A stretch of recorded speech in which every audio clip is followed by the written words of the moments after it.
bagaimana caranya berangkat haji dengan dicicil. Karena itu bahasa diperhalus saja Pak, dana talangan bahasanya. Sebetulnya kan yang terjadi itu ya kredit itu Pak.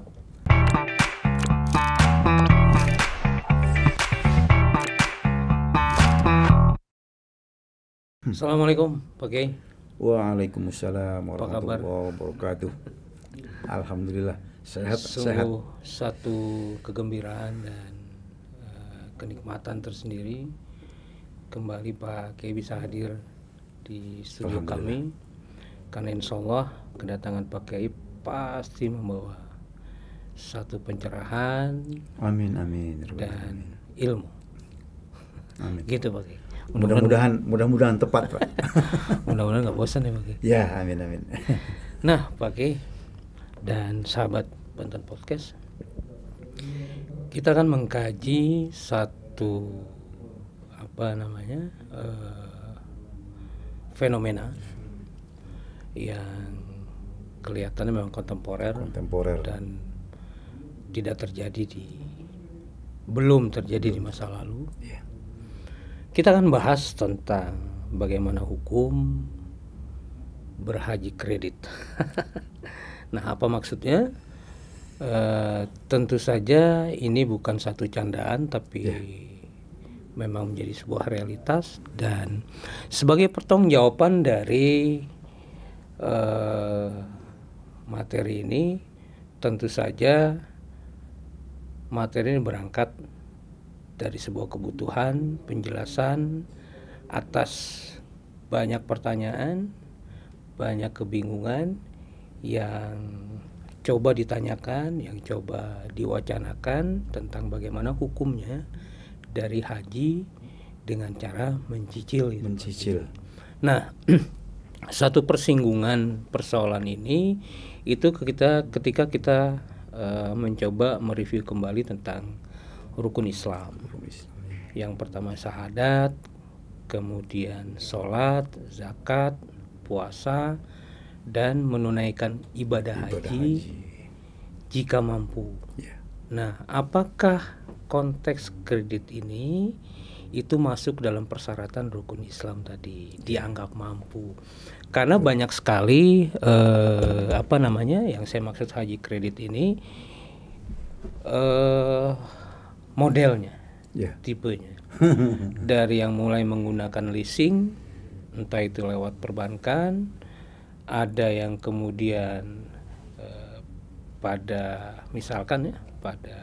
petani itu, atau satu usaha yang kemudian pokoknya nanti setelah panen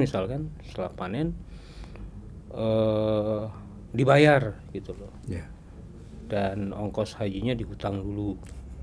Ada lagi yang minjam. Iya Pak. Minjam sejumlah ongkos haji yang kemudian dipulangkan secara bertahap atau nyicil lah kira-kira gitu Pak Kiai. Nah, sampai sekarang sih saya belum menemukan Pak Kiai, apakah ketika pelunasan ini ada kelebihan yang harus dibayar atau tidak gitu. Tapi setidaknya kita coba potret persoalan haji dengan cara kredit. Silakan Pak Kiai. Bismillahirrahmanirrahim. Selamat sore pada pemirsa, khususnya sahabat Banten Podcast yang kami muliakan. Fenomena yang terjadi sekarang di antara sekian banyak fenomena, yang paling mengemuka sekarang adalah bagaimana seseorang bisa menunaikan ataupun bisa menggenapi rukun Islam kelima-limanya Pak. Seperti yang sudah Bapak singgung tadi, bahwa dari jumlah rukun Islam yang kelima, yang terakhir itu adalah menunaikan haji. Tapi di sana ada tanda kutip, manis tato'a ilaihi sabila, bahasa Indonesianya bagi yang mampu, gitu Pak. Insya Allah nanti kita fokuskan bahwa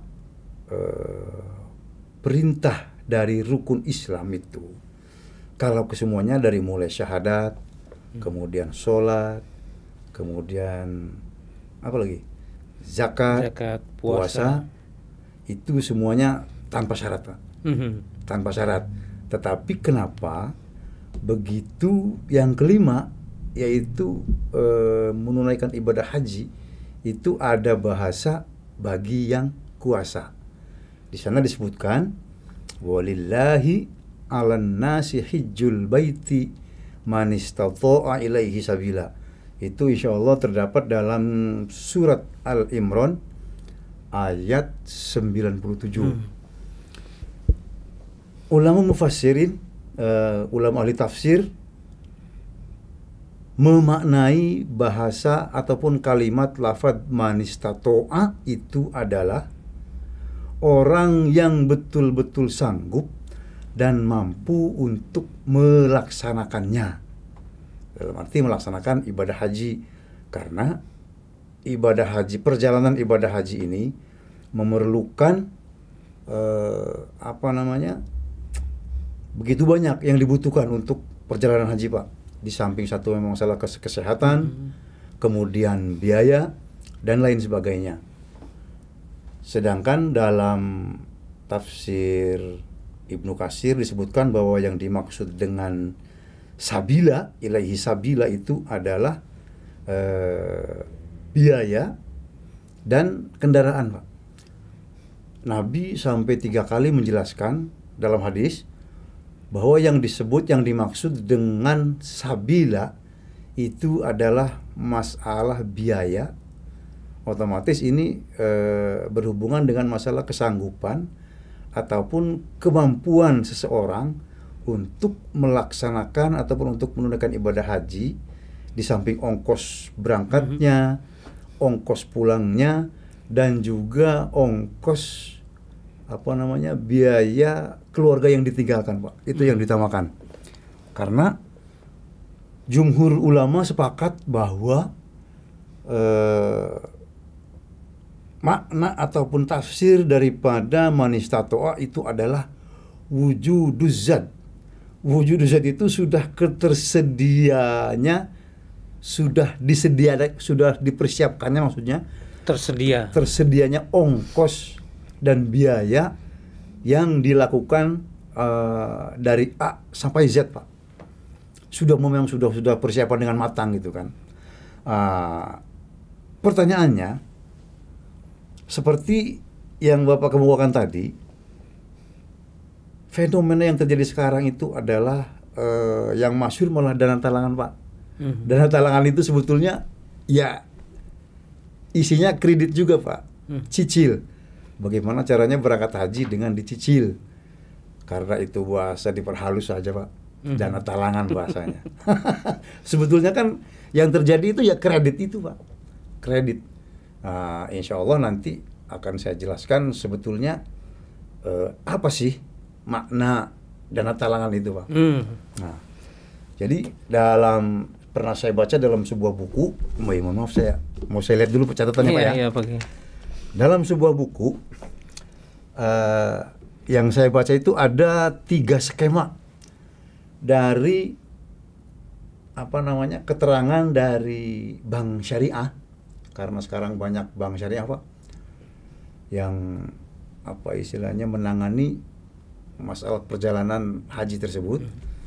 Ada 3 skema di sana, Pak, yaitu skemanya al-qardu. Al-qardu itu sistem hutang, Pak. Sistem hutang yaitu talangan dana untuk memperoleh porsi haji reguler. Itu yang pertama. Kemudian yang kedua itu adalah skema kafalah. Kafalah itu bahasa Indonesianya penjaminan bank kepada penyelenggara haji maksudnya, untuk membayar biaya ibadah haji pada saat biaya haji ditetapkan di awal. Kemudian yang ketiga yaitu ada skema ijaroh. Ijaroh itu pembelian paket haji dari penyelenggara oleh bank yang dialih manfaatkan kepada pengguna jasa dengan sistem sewa ataupun ujroh. Jadi yang Bapak tanyakan tadi sudah terjawab sebetulnya, Pak. Jadi apakah pembayaran di sana tepat seperti yang semula? Maksudnya harga sesuai pasaran. Tetapi yang terjadi, Pak, yang terjadi itu kebanyakan memang seperti yang dilontarkan oleh ada Imam Ibnu Qudamah dalam kitab Al-Mughni. Itu dijelaskan, idhish tarotol kordu, ketika akad utang dilaksanakan, zada fisaman, itu otomatis akan menambahi harga, Pak, dari harga pasaran. Itu fatasiru ziyadah fisaman iwadon, karena itu adalah yang merupakan pengganti daripada maksudnya harga kelebihannya, Pak. Jadi yang biasanya harga rokok, umpamanya harga rokok yang saya tahu itu umpamanya 15.000, karena diutangkan otomatis harganya tidak mungkin 15.000, pasti ada kelebihan. Karena alasan utang tadi, Pak. Bisa 16.000, bisa 17.000, bahkan bisa lebih dari itu. Iwadun anil kordi sebagai pengganti dari sistem persyaratan utang tadi, Pak. Waribhan dan keuntungan bagi yang menjualnya. Kan itu, Pak, kejadiannya. Wadzalika riban muharramun. Itu intinya. Dan itu sudah masuk pada riba yang tidak diperbolehkan, yang diharamkan. Artinya ada dua persoalan di sana. Ada dua persoalan, Pak, di sana, Pak. Nah, sekarang bagaimana dari si bank ini ya, baik bank syariah ataupun bank konvensional yang sekarang berlomba-lomba, beramai-ramai, memberikan stimulasi, memberikan semangat kepada umat Islam khususnya, bahwa sepertinya sudah di framing, Pak, bahwa menunaikan ibadah haji itu adalah sesuatu yang wajib dan tanpa kecuali itu. Padahal di sana ada manis tato'a itu, Pak. Jadi seolah-olah ini mudah-mudahan ini bisa menjadi masukan juga kepada pemerintah, utamanya kepada pihak yang terkait dalam hal ini adalah Bapak Menteri Agama, untuk lebih teliti lagi dan merapihkan bank-bank ataupun travel yang notabene di situ kebanyakan mengarahkan masyarakat itu, Pak. Jadi semacam memasang jebakan kepada umat bahwa perjalanan haji itu begitu wajibnya sehingga tidak ada persyaratan. Padahal syarat haji juga di sana disebutkan yang nomor 5 itu ya mu'nah itu, Pak. Mu'nah itu ongkos perjalanan. Jadi manis tato'a itu cenderung orang yang bukan cenderung, Pak. Memang diharuskan kepada orang yang mampu. Sementara orang yang berhutang, termasuk orang yang memakai jasa dana talangan untuk berhaji, itu kan masuk kategori tidak mampu, Pak. Dan itu insya Allah bukan sekedar analogi saya pribadi, tetapi memang sudah ada hukumnya, sudah ada takbir, sudah ada data. Nah, itu diantaranya Imam Az-Zarquni dalam kitab Al-Fathur Rabbani menyebutkan bahwa tafsir daripada lafadz man istato'a dalam ayat 97 tersebut adalah orang yang mampu secara lahir batin, Pak. Mampunya itu bukan sekedar lahir, tetapi batin juga. Secara lahir batin dia mampu. Sedangkan orang yang berhutang tidak termasuk kategori orang yang mampu dan tidak tertuntut untuk menunaikan ibadah haji. Itu pernyataan Imam Az-Zarquni, Pak, ya. Bahkan dalam kitab Al-Iqna karangan Imam Asy-Syarbini itu malah lebih keras lagi, Pak. Jadi fa'ilam yajid zadan wahtaja ayyas'ala 'anin nas kurihalahu. Itu malah jatuhnya hukumnya makruh, Pak. Padahal pergi haji itu sementara memang bukan sekadar di framing ya, memang udah doktrin bahwa menunaikan ibadah haji itu di samping memang masuk syarat rukun Islam yang kelima, itu juga merupakan suatu ibadah yang mulia, Pak. Tetapi kebanyakan dari kita tidak menjelaskan kepada masyarakat, kurang menjelaskan bahwasanya perjalanan ibadah haji itu diwajibkan bagi orang yang mampu, dan mampunya itu betul-betul mampu secara lahir dan batin. Pakai maaf sebentar, sebagai orang awam ini agak bingung.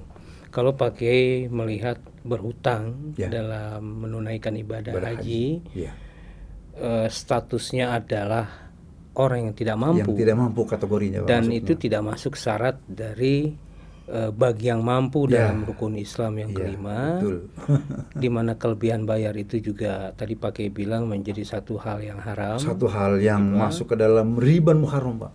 Nah, kemudian artinya keberangkatan itu keberangkatan seseorang dengan kredit berhaji itu makruh atau haram juga masuknya? Jika memang itu masuk ke dalam yang tadi ada iwad dan ada ribhan, ada keuntungan yang ditarik oleh pihak penyelenggara, masuknya dalam riba, Pak. Masuk dalam riba, dan itu tidak diperbolehkan. Bahkan saya bilang tadi, Imam Asy-Syarbini dalam kitab Al-Iqna halaman 216 di sana disebutkan, fa'ilam yajid, ketika seseorang tidak mempunyai biaya, zadan itu biaya, Pak, maksudnya. Waqtaja ayyas'ala 'anin nas, dan dia butuh orang lain, apa dia minta, apa dia berhutang, kurihalahu, jatuhnya itu malah makruh. Jadi hajinya itu malah makruh, Pak. Bukan haram. Bukan haram. Belum, kalau sampai haram belum, sudah makruh. Tetapi ini perlu menjadi catatan bagi kita, terutama mohon maaf para kiai, asatidz, untuk lebih sering atau lebih banyak memberikan pencerahan kepada masyarakat yang sekarang memang sudah terframing oleh tadi, Pak, oleh iklan, iming-iming dari bank syariah kebanyakan, dan sekarang tidak menutup kemungkinan ada juga bank konvensional yang memang ditunjuk oleh pemerintah untuk menerima setoran haji, dan itu kan mereka menyebarkan brosur-brosur yang seolah-olah, kalau menurut saya itu adalah jebakan Batman, Pak. Dan ada juga lembaga-lembaga tertentu yang memang menawarkan siapa mau berangkat haji, betul, bisa di ada KBIH kan itu, Pak, ya. Ada travel tertentu juga, tapi tidak semuanya, kan itu, Pak. Tidak semuanya KBIH ataupun tidak semua perusahaan travel itu memang melakukan itu. Hanya saja memang sudah banyak yang terjadi, Pak. Nah, Pak Kiai. Iya. Ketika seseorang berangkat haji dengan cara berhutang, setelah kembali dari menunaikan ibadah haji. Dalam perjalanan pengembalian ongkos haji tadi, cara seseorang menyicil ini tiba-tiba bermasalah, tidak sanggup mengembalikan. Apa yang Pak Kiai bisa jelaskan? Sebagaimana yang saya jelaskan tadi, Pak. Jadi unsur ribawinya itu kan terletak di situ, Pak. Jadi kalaupun di awal pembayaran si pengguna jasa dana talangan ini mungkin sudah menjadi keharusan, Pak, ya. Di samping memang ada persyaratan-persyaratan tertentu, di antaranya juga kan harus ada pembuktian bahwa si pengguna dana talangan ini harus menyetorkan ataupun minimal memperlihatkan jaminan. Harus ada bukti kepemilikan bahwa si pengguna dana talangan tadi mempunyai aset untuk nanti dijadikan jaminan. Ya, di samping jaga-jaga Atau memang banyak riskannya, Pak. Jadi itu yang membuat kita khawatir. Kenapa juga ulama-ulama dahulu itu banyak yang melarang. Jadi banyak yang tidak memperbolehkan memakai dana talangan tersebut. Sekalipun memang ada sebagian kecil loh, Pak. Sebagian kecil ulama yang membolehkan. Di antaranya itu adalah yang dipakai oleh MUI Pusat.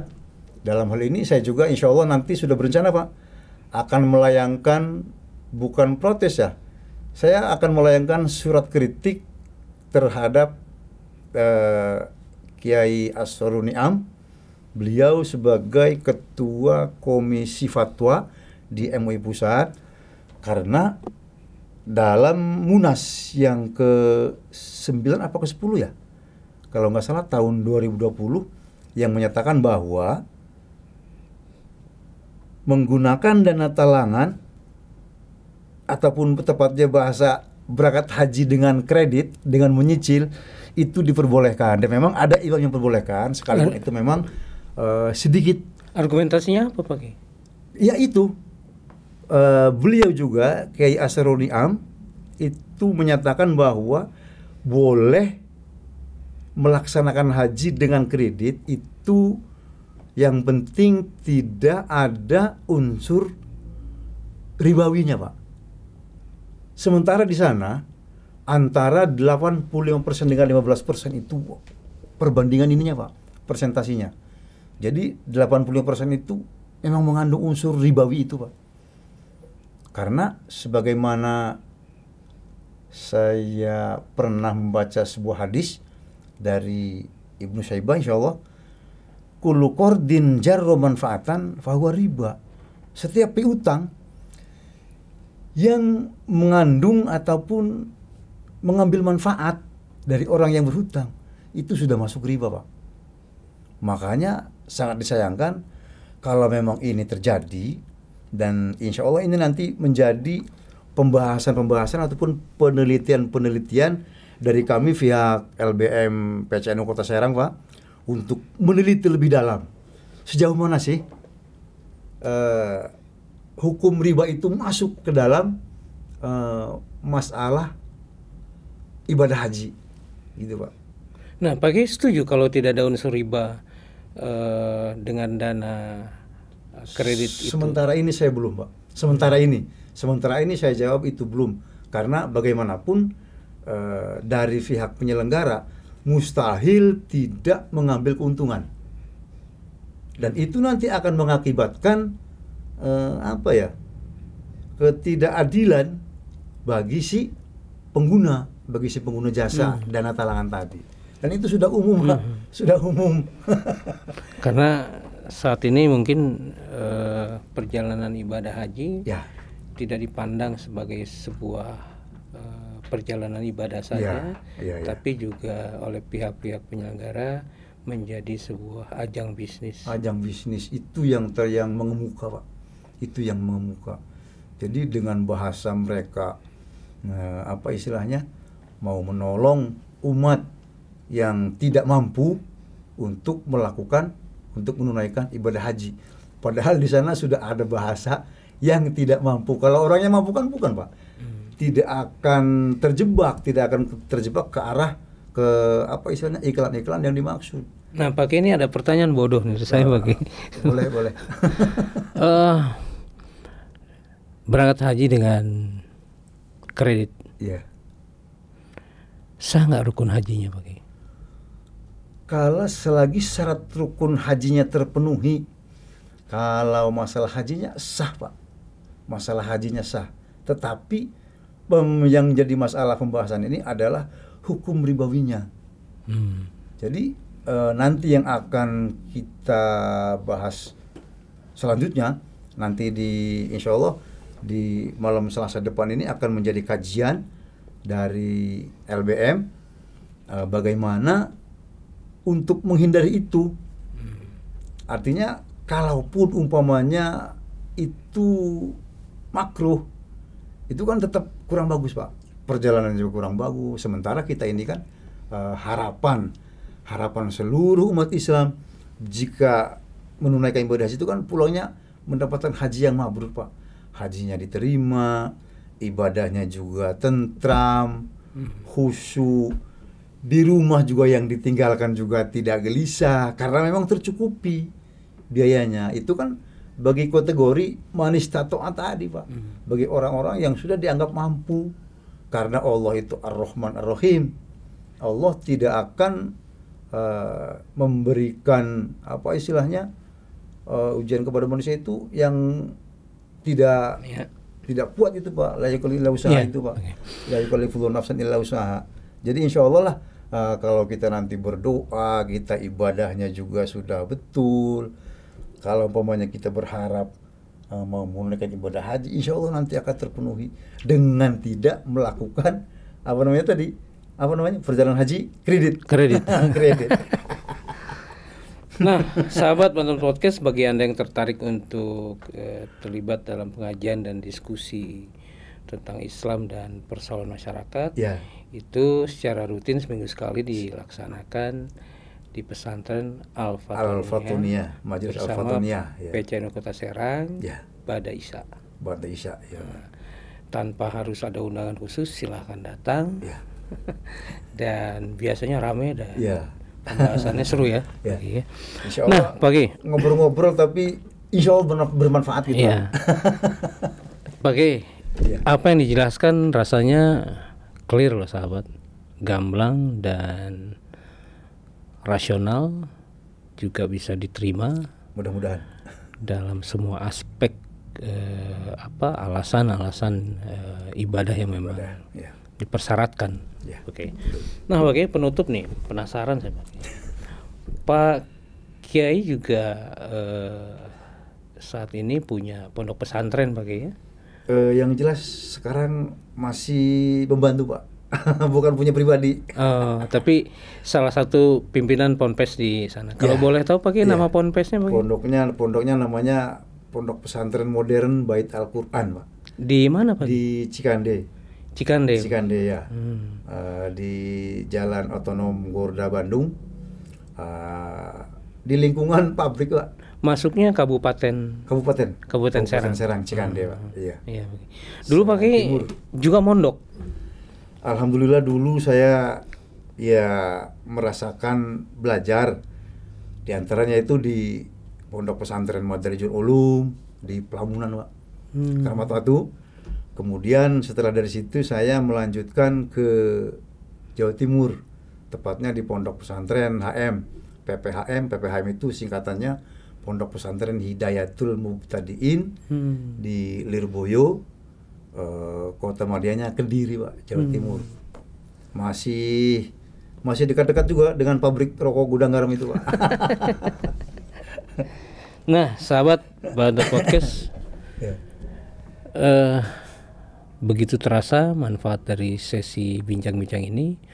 Mudah-mudahan bisa menjadi satu penyikapan dalam ibadah kita sebagai umat muslim. Assalamualaikum warahmatullahi wabarakatuh. Pak Kiai, terima kasih banyak. Warahmatullahi wabarakatuh. Jangan kapok, Pak Kiai. Insya Allah dengan senang hati, Pak.